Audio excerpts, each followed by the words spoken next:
Quero que vocês recebam com muito aplausos nosso apóstolo Estevão Hernandes.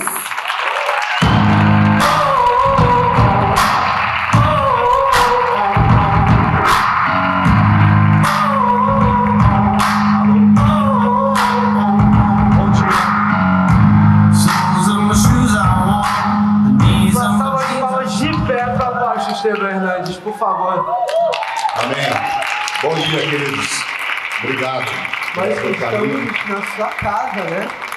A casa é nossa, né? Eu quero agradecer, gente, porque eu tenho que agradecer. Primeiro de tudo, antes de a gente sentar, a gente fazer uma conversa, porque anos atrás você teve a visão, você aceitou essa visão, e o que está acontecendo aqui não é só sobre esse evento. Está acontecendo um evento hoje no estádio da Arena C.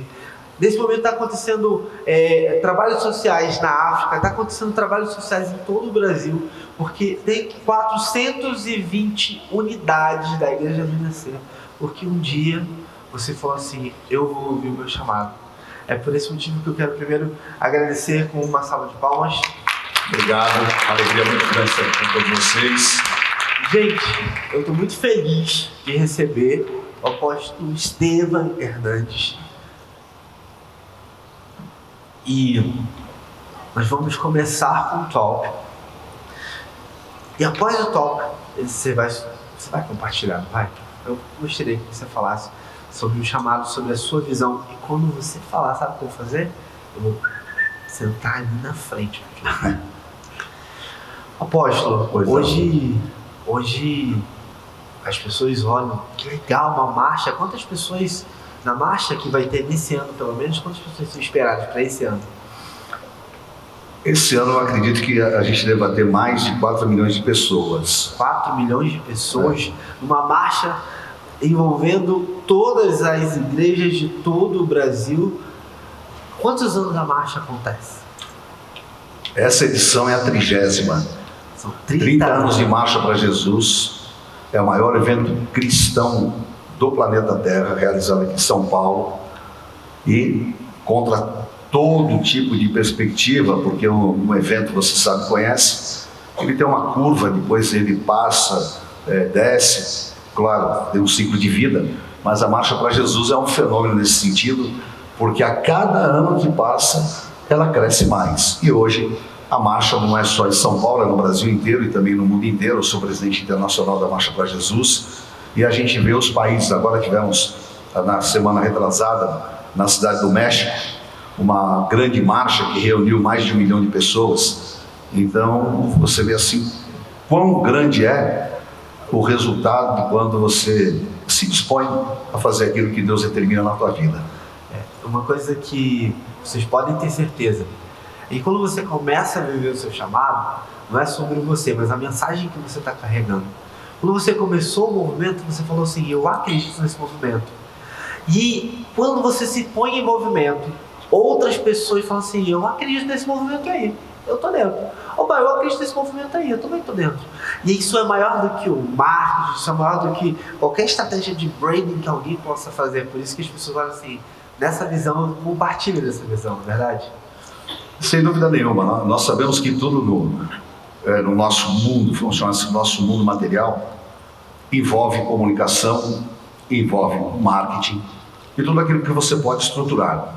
Agora, acima de tudo isso, tem aquilo que é exatamente a bênção de Deus. E tem o que contagia, porque nós precisamos contagiar as pessoas. E esse contágio, ele acontece a partir do momento que as pessoas têm um sentimento do que você se propõe e, consequentemente, elas querem fazer parte disso.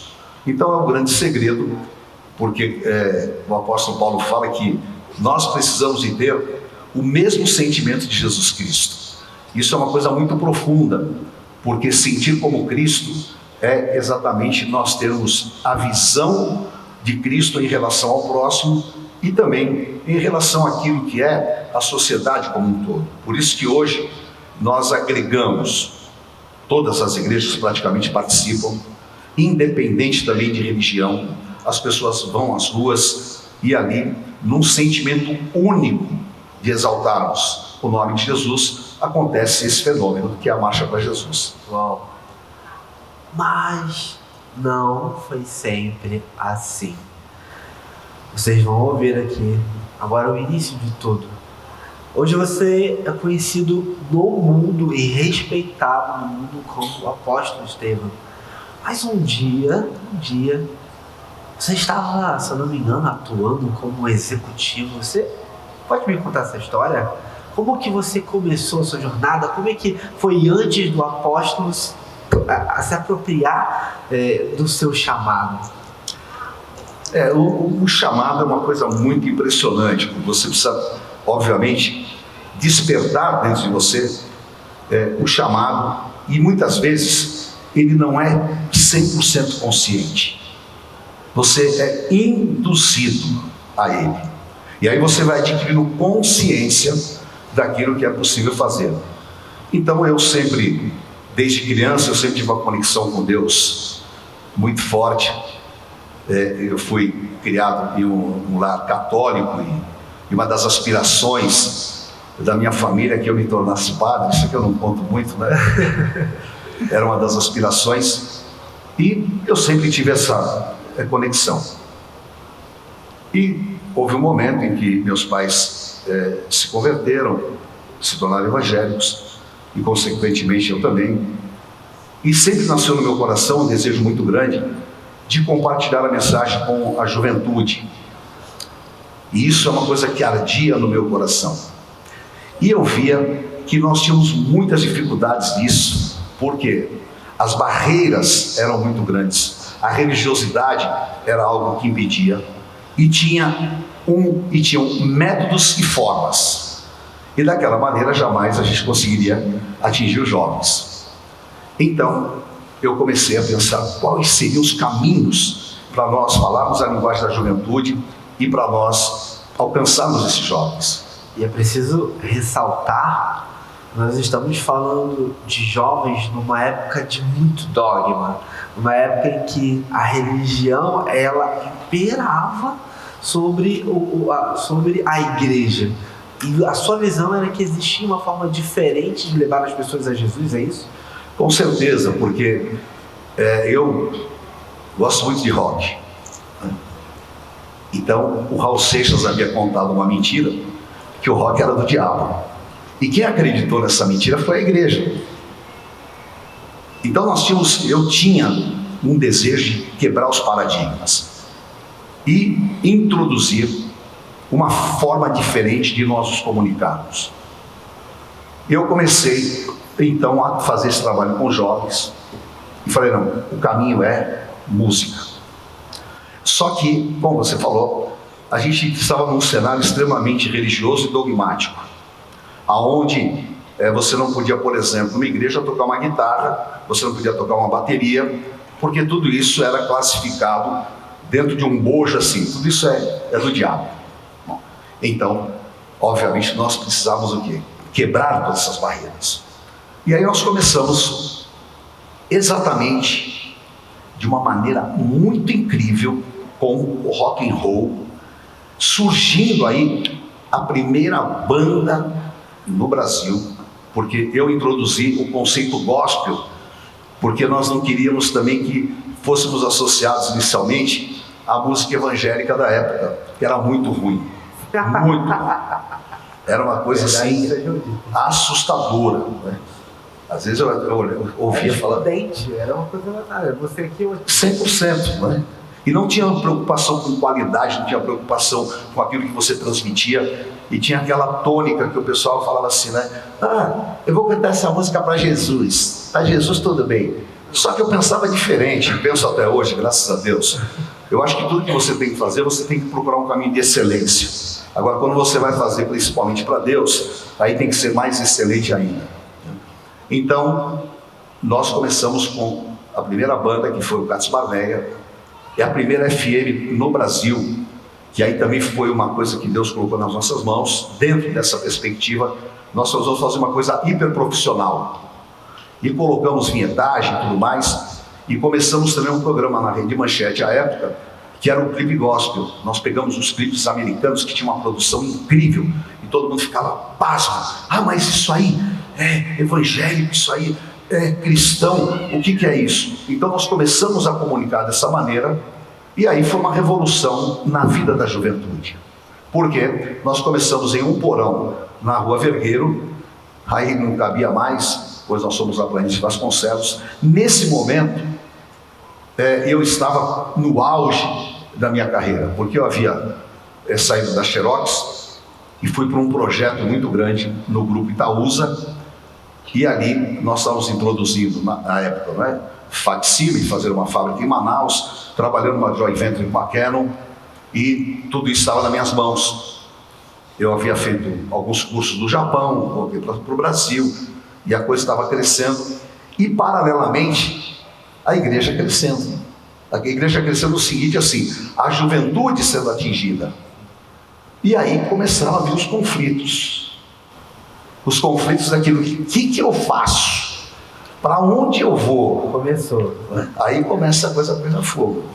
E eu falo que começou porque, como você falou, o chamado ele vai te trazendo consciência. Quando você começa, você não sai com o plano pronto. E eu preciso falar para vocês que talvez hoje seja apenas uma peça no quebra-cabeça da vida de vocês. Quando você entrou em movimento, criou-se ali agora uma nova possibilidade. Agora você tinha um destino que estava te chamando para ser executivo, internacional, e do outro lado, jovens entregando a vida a Jesus. E ali, gente, esse trabalho que ele fazia, as pessoas depois de um show de rock ali, elas chegavam no palco e falavam assim, não, eu quero esse Jesus. Jogavam as seringas, jogavam as suas drogas em cima do púlpito e falavam assim, eu não quero mais isso, não é verdade? Era uma loucura, porque era assim uma ação espontânea do Espírito Santo. E quando nós fazíamos chamamento, a gente fazia um corredor da vida, a moçada entrava, aí chegava lá e jogava tudo. Jogava preservativo, maconha, cocaína, seringa, até arma. O cara jogou uma arma. Então tudo aquilo era uma revolução, porque nós estávamos assim, rompendo algumas barreiras e entrando em uma dimensão de comunicação e de penetração do Evangelho e a mensagem de uma maneira inédita e num lugar que não chegava, né? Que jamais, porque a gente tinha as plateias assim, eram incríveis, né? Eram só malucos, era coisa que você olhava e falava, nunca, jamais uma pessoa dessa vai entrar em uma igreja, ou então jamais uma pessoa dessa vai participar de uma reunião que seja convencional. Então aquilo foi uma adequação de linguagem muito forte e num crescendo. Mas eu duvido, eu tenho que perguntar isso, tá? Eu duvido que você um dia foi criticado por isso. Olha, eu nunca fui, graças a Deus. A gente lembra da indignação? De novo, olha só. Existia um padrão de igreja. E esse padrão, naquele momento, já não cabia mais. Aí se levanta, olha para trás o seu símbolo, a liderança. Aqui, ó, para trás de você, aqui, ó, o seu poder, o poder do líder, o seu dom redentivo. Eu levanto um líder para falar assim, vai ser diferente. Eu não aceito que seja dessa maneira. E ao longo desse dia, todos os convidados vão trazendo aqui à tona qual foi o dom que ele recebeu, qual foi o poder que ele recebeu. E essa liderança faz exatamente acontecer da seguinte maneira. Se não está do jeito que tem que ser, e se as pessoas não estão sendo alcançadas, eu vou me levantar. Eu vou fazer acontecer. Se ninguém se levantou, é comigo. Só que agora você tinha uma decisão. Você estava para assumir um cargo na sua empresa ou continuar aquilo que Deus tinha pedido para você fazer. Como é que foi essa parte? Olha, quando você se depara com esse momento na tua vida, ele é muito, muito difícil você ultrapassar. Porque você já adquiriu consciência do teu chamado. A consciência te traz responsabilidades. E essas responsabilidades, elas começam a trazer um incômodo interior muito grande. Por outro lado, eu estava no auge da minha carreira, super jovem, com perspectivas enormes. Então eu precisava tomar uma decisão. E eu sabia que aquela tomada de decisão ela seria definitiva em termos da minha vida. Porque aquela liderança que eu estava naquele momento assumindo, obviamente que eu não sabia a dimensão dela, mas eu tinha convicção absoluta que era muito grande. Só que eu teria que abrir mão de muitas coisas, inclusive abrir mão de sonhos meus pessoais e sonhos para minha própria família. E para muita gente, aquilo era uma aventura. Entendeu? Por quê? Todo mundo caiu de pau em cima da gente, né? Você imagina, há 35 anos atrás, você pegar e fazer o que a gente fazia, com rock and roll, com bateria, com não sei o quê. Então, tudo que você possa imaginar, o pessoal falava que a gente era da nova era, que a gente era isso, aquilo, fazia isso tudo, girava o disco ao contrário, para ver se tinha uma mensagem satânica, eram as coisas mais loucas do mundo, né? Só que é o seguinte, isso nunca efetivamente me influenciou. Nunca. Porque quando você tem uma convicção do teu chamado, cara, você levanta a cabeça, vai embora e vai arrebentando tudo. Porque você sabe que aquilo não está condicionado à opinião das pessoas e nem à vontade das pessoas, mas é aquilo que nasceu dentro de você que te impulsiona. Então foi assim que nós fomos com tudo para realizar, e eu precisava também romper com aquilo que era, né, o outro lado da minha realização. Só que não era tudo. Aquilo era uma realização pessoal, profissional, e que talvez eu estivesse hoje muito bem profissionalmente, frustrado por não viver o que eu tinha que viver, e teria achatado o meu chamado. Então eu precisava realmente tomar uma decisão que era muito importante, porque não envolvia somente a mim, envolvia a minha família, envolvia o meu futuro e coisas muito sérias naquele momento. Sabe o que veio aqui agora? Eu por um segundo eu fui assim, olha quantas pessoas que você impacta hoje. O que teria acontecido com essas pessoas? Você sabe que às vezes eu penso exatamente isso que você falou. Eu juro, não sei se vocês perceberam, mas eu estava aqui e veio assim um relâmpago aqui, eu falei assim, meu Deus, olha a responsabilidade. O que teria acontecido? Porque hoje a gente está falando de trás para frente de uma história, mas um dia você estava andando no escuro, você não sabia que isso tudo iria acontecer, não é verdade? É verdade. E hoje eu sempre falo que o propósito de Deus se manifesta no tempo. E eu tenho uma frase que até virou música, que chama assim: o meu chamado é maior do que a minha própria vida. Gostei. Pode usar. Opa, por favor. Tá liberado. Direito autoral está liberado. Né? Mas é algo muito chocante, porque realmente assim, eu fico pensando às vezes, e se eu tivesse feito a opção errada? E se eu tivesse assim me alienado em relação àquilo que era o chamado de Deus para a minha vida? Como é que seria a minha vida hoje? Eu teria deixado de passar muitas coisas que eu passei. Teria deixado de enfrentar muitas situações difíceis que eu enfrentei. Talvez estivesse com a minha idade já, talvez até aposentado, mas eu não queria me aposentar porque não é o meu perfil. Mas estaria aqui. O cara tem sucesso profissional, tem isso e tudo mais. E como é que ficaria a minha vida, a minha relação com Deus e também aquilo que Deus tinha que fazer?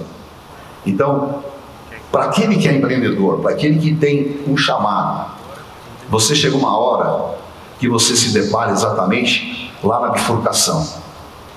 E aí é o seguinte, cara, você tem que pegar um GPS espiritual e pegar o caminho certo. Esse GPS espiritual vai falar onde com você? Vai falar no teu espírito, vai falar nas tuas motivações, vai te trazer realização, porque aí de repente assim, sabe, eu me lembro quando eu saí da Itautec, aquela época a Donep, e eu dava muitos testemunhos na Donep como executivo. E aí eu falei para as pessoas, estou saindo. Putz, você está louco, cara, é uma loucura, o que você está fazendo?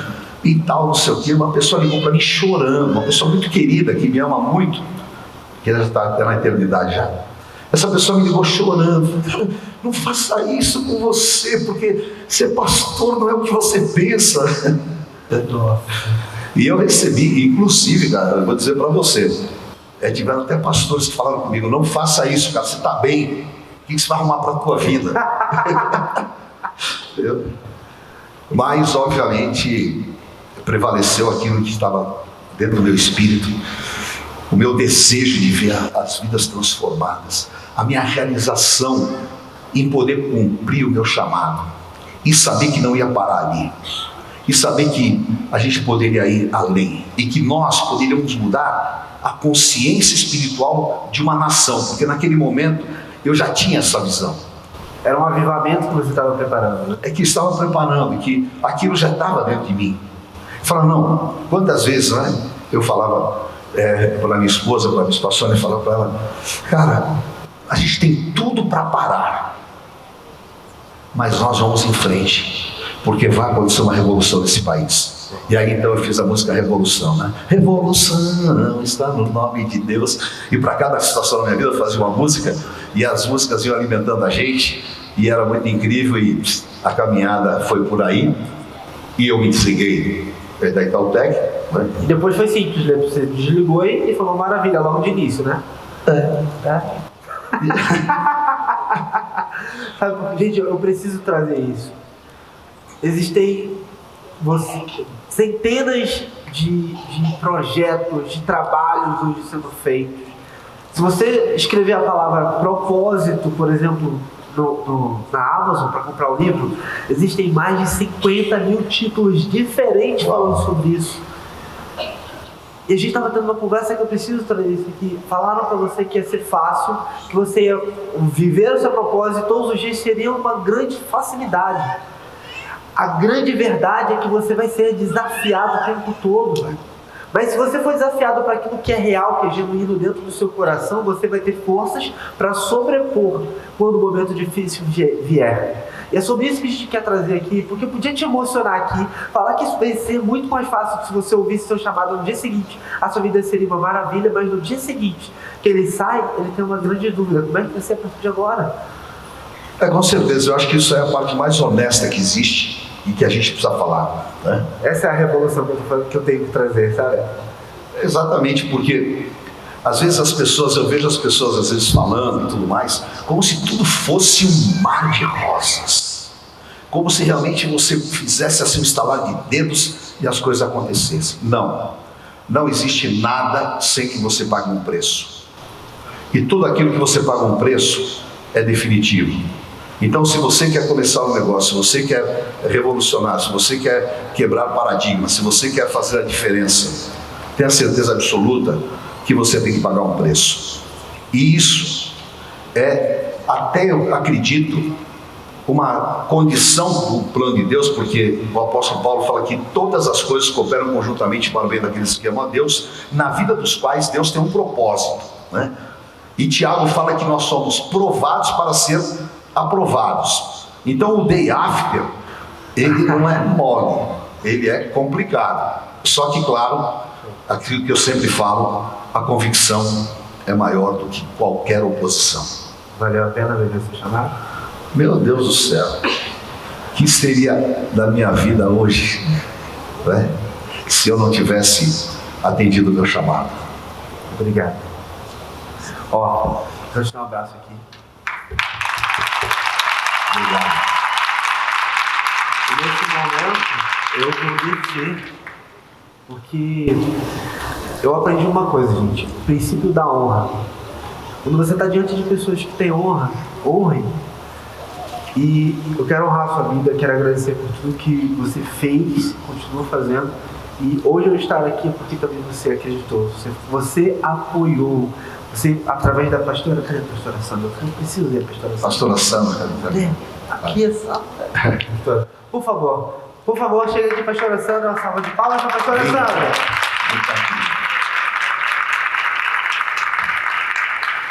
É muito necessário para que vocês entendam que o chamado vai acontecer, mas vai ser através de pessoas. As pessoas que vão se conectando na sua vida, elas não estão aqui em vão. Um dia, por favor, pastora. eu me sentei ali, mais ou menos, onde a Mari... Levanta a mão, Maris. Ali onde a Mari está. Do meu lado estava uma desconhecida. Esta mulher, ela ainda era uma desconhecida. Nós subimos nesse palco, foi num evento, e fizemos uma brincadeira aqui em cima. E na brincadeira a gente falava assim: o que você gostaria que eu te ajudasse? E na brincadeira eu falei assim: eu preciso que alguém me ajude no digital. Eu falei: isso eu posso fazer. Isso é comigo. E você? Eu falei: eu quero fazer um evento aqui. Gostei daqui, que é bonito. Ela falou assim: isso eu posso fazer. E desde aquele dia, foi janeiro do ano passado. Foi janeiro do ano passado, nos conectamos e a Sandra acreditou na minha mensagem, me apresentou ao apóstolo, e até hoje o que está acontecendo aqui, eu tenho que honrar a sua vida, eu tenho que honrar a sua vida.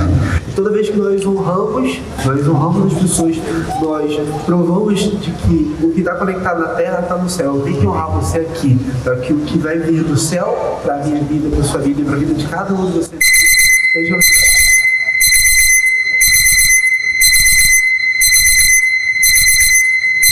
chamado, tá?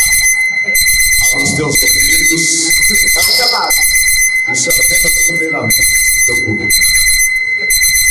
É o bate-chamado. Pronto. Foi. Quem ouviu o chamado aí? Quem ouviu o chamado? Obrigado. Às vezes o chamado dói no ouvido, né? Agora vamos me sentar para te ouvir. Puxa vida, que responsabilidade. Bom, em primeiro lugar eu quero cumprimentar cada um de vocês com aquilo que há mais de precioso. Não, querido, obrigado. Não, hoje não vou pregar. Que se chama graça e paz de Jesus Cristo. Porque todos nós precisamos da graça e precisamos da paz. E que essa graça e paz esteja sobre você, a tua casa e a tua família. Amém. Bem, quero agradecer o João, parabenizá-lo por essa iniciativa e por aquilo que todos nós sabemos é o pioneirismo. Eu, em rápidas palavras, eu quero compartilhar com vocês algumas coisas muito importantes daquilo que eu acredito nós precisamos ter no nosso interior e o nosso conteúdo para que nós façamos a diferença. Há uma passagem que Deus fala em Malaquias 3,18, que ele fala assim, que vai haver um tempo que vai se estabelecer a diferença entre o justo e o ímpio, entre o que serve e o que não serve a Deus. E como o nosso tema aqui é chamado, e nós compartilhamos rapidamente algumas coisas aqui da nossa vida, e claro que se nós fôssemos ficar aqui 2, 3 horas, não seria suficiente para falar de todas as coisas, daquilo que é uma decisão em relação ao teu chamado. Mas eu gostaria de falar para vocês sobre 3 situações muito diferentes em que Deus chamou as pessoas e elas ouviram o chamado, outras fugiram do chamado, mas que o chamado determinou uma história de sucesso. A primeira pessoa que eu gostaria de falar com vocês é sobre um homem chamado Saul. Na Bíblia, em 1 Samuel 8, Deus deu ao povo o direito de escolher um rei, porque Israel ainda não era uma monarquia. E esse rei foi escolhido pelo povo. E Deus enviou Samuel para ir buscar esse rei. E esse rei, o nome dele era Saul. Lá no livro de Samuel, Samuel começou a procurar esse homem.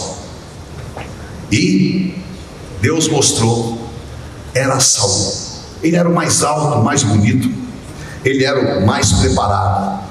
Porém, quando Samuel foi buscá-lo, não achou. Aonde está Saul? Saul estava escondido no meio da bagagem. Ele tinha um super chamado, um chamado para ser rei de Israel, um chamado para iniciar uma história da monarquia que terminaria com os grandes reis de Israel. Mas ele estava onde? Escondido atrás das bagagens. E muitas vezes nós estamos escondidos atrás das bagagens, porque carregamos bagagens que não nos pertencem. Ele precisava ter a sua vida liberada. Ele precisava acreditar nele. E ele precisava entender que aquele chamado era exatamente o propósito de Deus para a vida dele. E que sem aquele chamado, ele não seria jamais uma pessoa realizada. Então a mensagem é: nunca se esconda do teu chamado. Sempre diga sim a ele. Ainda que seja difícil para você, ainda que seja desafiador, e ainda que você possa até mesmo se achar incompetente para cumprir aquilo que está sendo proposto, saiba que aquele que te chama realmente pode receber essa capacitação para cumprir um propósito, e cada um de nós temos um propósito muito grande de Deus em nossas vidas. Nunca se esconda do seu chamado. Outra pessoa que recebeu um chamado incrível e que encarou esse chamado de maneira muito diferente foi Davi. Quem não conhece o rei Davi? Hoje, a bandeira de Israel carrega a estrela de Davi. E Davi se tornou o maior rei da sua época. Em toda aquela área geográfica do Middle East, que é exatamente a antiga Mesopotâmia, hoje Oriente Médio, ali, Davi foi um dia chamado por Deus de uma maneira inusitada. Samuel falou: eu vou procurar um rei que Deus escolheu. Foi na casa do pai de Davi, e o pai de Davi tinha um estereótipo do que era guerreiro. Guerreiro era o cara forte, másculo, rústico. E Jessé, que era o pai de Davi, apresentou todos os filhos para Samuel. E Samuel falou: não é nenhum desses. E Deus falou para Samuel uma coisa: você julga pela aparência, mas eu conheço o interior. E perguntou para Jessé: não tem mais nenhum filho aí? Olha, eu tenho um filho, mas ele é meio diferente, sabe? Ele mora em Alphaville, né? Ele mexe com esses negócios digitais, fica viajando no computador, ele escreve poesia, ele escreve salmos. Eu acho que não tem nada a ver com isso que você está falando, não. Mas em todo caso, chama lá. Aí vem Davi, ao contrário do estereótipo, baixinho, cabelo enrolado, muito bonito, olhos claros, e o pai tinha até vergonha, porque não era um guerreiro. Mas quando Samuel viu, Deus falou: é esse. E naquele momento, Davi recebe um chamado, e cai na cabeça dele um óleo da unção. Ele não fez faculdade para ser rei, ele não fez nenhum curso de desenvolvimento, mas ele entendeu que aquele era o propósito de Deus para a sua vida. Só que tinha uma caminhada, porque entre o chamado até a constituição tem uma caminhada que ela não depende mais de Deus, depende de você. E Davi começa então essa jornada, e ele, a história famosa que todo mundo conhece, né? O primeiro grande desafio de Davi foi derrubar um gigante. E o teu chamado começa assim: você vai ter que derrubar um gigante. E sabe quem é esse gigante? Você mesmo. Você precisa vencer a você mesmo. Esse gigante, ele precisa ser derrotado pelas suas convicções, precisa ser derrotado pela sua força interior, e precisa ser derrotado por você ter fé que você realmente vai chegar aonde Deus determinou. E aí, Davi tem uma jornada incrível, se transforma no rei mais poderoso de Israel, domina todos os povos em redor, e o chamado dele foi esplendoroso, e até hoje Davi é chamado Rei dos Reis, exatamente porque compreendeu dentro de si o chamado. E por fim, para nós terminarmos, ao chamado sobrenatural. Deus tem um chamado para cada um de vocês. Deus tem um chamado que é sobrenatural. Se você fugir dele, ele vai te pegar. Se você não quiser, ele vai acontecer na tua vida. Se você simplesmente se abrir e admitir que você é chamado, então você vai ter uma experiência que vai transformar a história da sua vida. E esse chamado sobrenatural está no livro de Atos, no capítulo 9. Um homem super intelectual, um homem super formado, um homem super capaz e um perseguidor de cristãos. O nome dele era Saulo. E um dia ele saiu determinado a acabar com todos os cristãos, todos aqueles que seguiam a Jesus Cristo. E ele pegou uma carta, pôs no bolso dele, que lhe dava autorização para matar, para fazer acontecer. E no meio do caminho, ele encontra um outro cara esplendoroso, que a Bíblia fala que era um incrível, que é o meu xará, que chamava Estevão. Foi o primeiro mártir do cristianismo. E Paulo admitiu que ele fosse apedrejado. E ali, a capa que era de Estevão foi entregue nas mãos de Paulo. E Paulo continua a sua jornada. Quando ele chega na estrada de Damasco, de repente, uma luz explode diante dele. E uma voz fala com ele: Saulo, Saulo, por que me persegues? Ali, ele foi chamado sobrenaturalmente, porque aquela luz o deixou cego. E a partir daquele, para o seu passado. E ele abriu os seus olhos para o futuro que Deus tinha para ele. Naquele momento, o chamado o transforma completamente. O perseguidor passa a ser perseguido. O nome dele deixa de ser Saulo e ele se chama Paulo.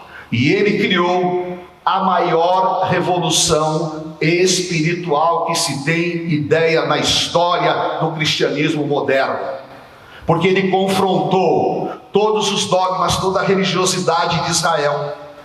Ele teve revelações profundas. E se hoje nós falamos aqui a respeito de Jesus Cristo, é por causa do legado que o apóstolo Paulo deixou em função de um chamado sobrenatural. Então eu quero que você saiba que vai chegar uma hora que, se você resistir, que se você tentar fugir, se você não entender, Deus vai dar um jeito de te chamar, de te marcar e te dar um chamado sobrenatural. E naquilo que Deus te der, tenha certeza, você vai ter sucesso, porque o chamado, quando ele vem de Deus e quando você responde sim, ele transforma a história da tua vida. Então que Deus te abençoe, que você possa ver essa transformação. Amém? Muito obrigado. A casa é de vocês, uma alegria estar aqui. Valeu, João. Deus te abençoe. Muito obrigado. E parabéns por crer, divulgar e despertar o chamado. Amém. Muito obrigado. Muito obrigado. Imagina, querido. Deus abençoe. Recebi. Amém. Muito obrigado. Muito obrigado.